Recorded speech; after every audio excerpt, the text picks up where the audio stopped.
Hi, how you doing there guys? So, doodle food here.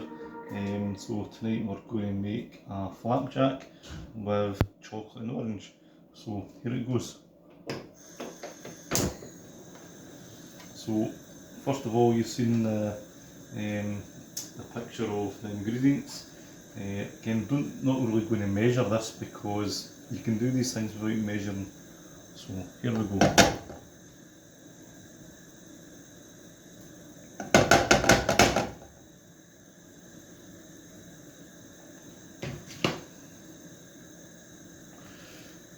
So here we have roughly half a block of butter, around about 250, 150 grams worth. So we're just going to gently kind of melt that down, turn down the heat a little bit. We're going to add in the syrup that we had. So this is going to be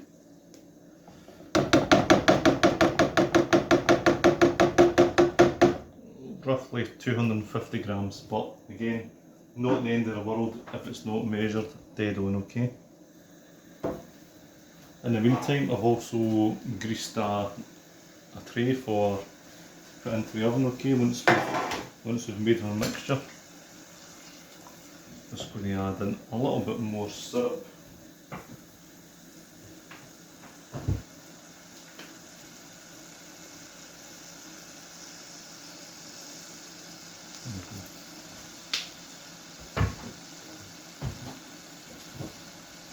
And at this stage we're also going to add in the zest and the juice of the orange that was in the picture.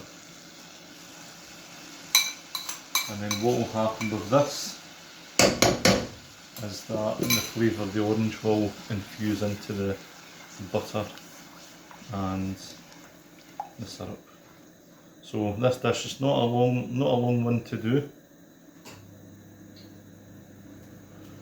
It's more about the cooking time and the cooling down of the cake once it's out in and out the oven. So there we go, we can see that's almost melted in now, the butter to the syrup. It's quite warm, so we can turn the heat off now already, quite easy like that. Then we'll take our oats and we'll pour them in bit at a time and mix that into the wet mixture.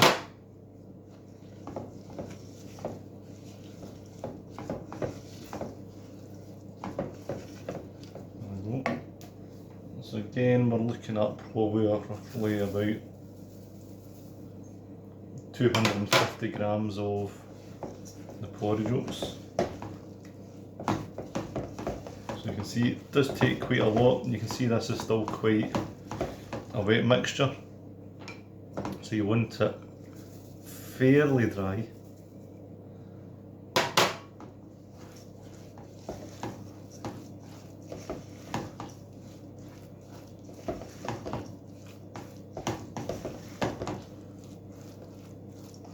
Possibly, yeah, again, even at this stage I'm still going to put a little bit more in from what I had already measured out.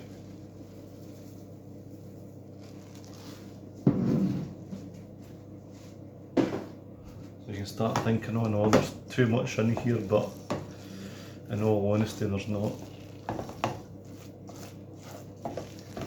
So that's about roughly the consistency we're looking for now, where it's quite a thick mixture, it's quite hard to stir, quite firm, you could almost mix it up into a bowl. Next we're going to add in 1 egg.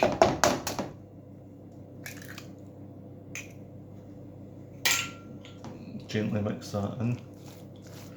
Now the oats and the syrup wouldn't be too hot, whereby the egg will cook into the mixture, okay?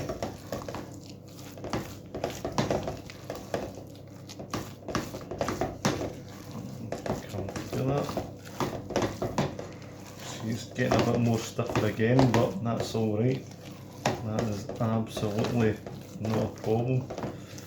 And then we're going to put in some flour.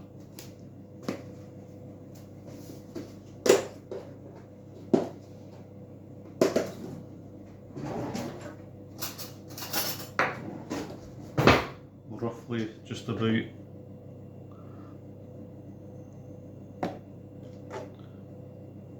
a dessert spoonful, wee touch more. I say I've not put this on scales or anything, so the mixture will become drier again. So actually you could make these into small individual balls if you wanted, but in a small roasting tin is a lot better. So you can see this is a very sticky mixture, and now I'll transfer it to the greased roasting tin. There we go, that's us. So we can empty this out.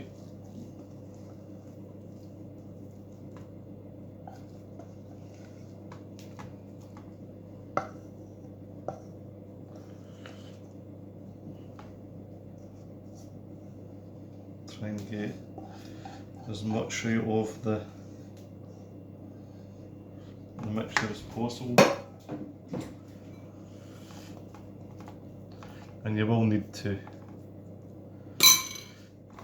shape it around the tray.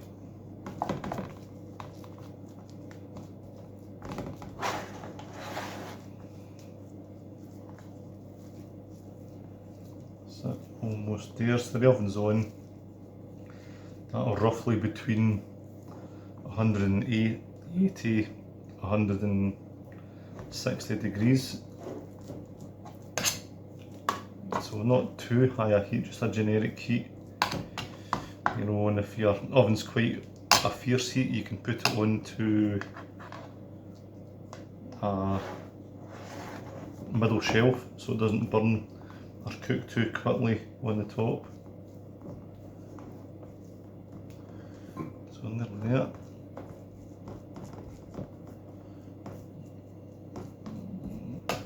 So it doesn't matter if it's not 100% even on top. Sometimes I think that's a good thing, because then you can have some uneven bits that will cook with a bit more crispiness. So now you just throw on the chocolate drops. This is one of my favourite combinations of flapjack flavours. You don't really see this in a shop or bakery or anything. Then decide how chocolatey do you want it.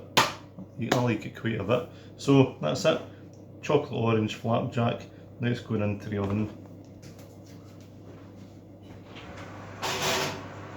So roughly around about gas mark kind of 4. That'll be in there for about 15 minutes, and then we'll take it out and look at it. So there we go, about 15-20 minutes later on. I'm going to turn the oven off now, bring out the flapjack. There we go, nice colour on it, it's not burnt, it's not underdone. It's already got a decent wee bit of firmness in it, and that's the egg and the flour that will do that, so that it doesn't crumble too much when we cut it and try and take it out the tray. So I'm just going to cut it up now, and that's us. So you can cut it into 3s lengthways and across the way. So this tray is roughly around 30 centimetres by roughly about 15 centimetres. That gives us 12 nice portions.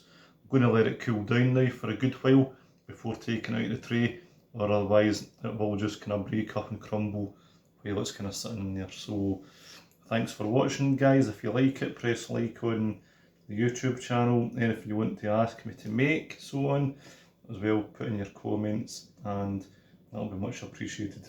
Thanks for watching. Until the next time, take care.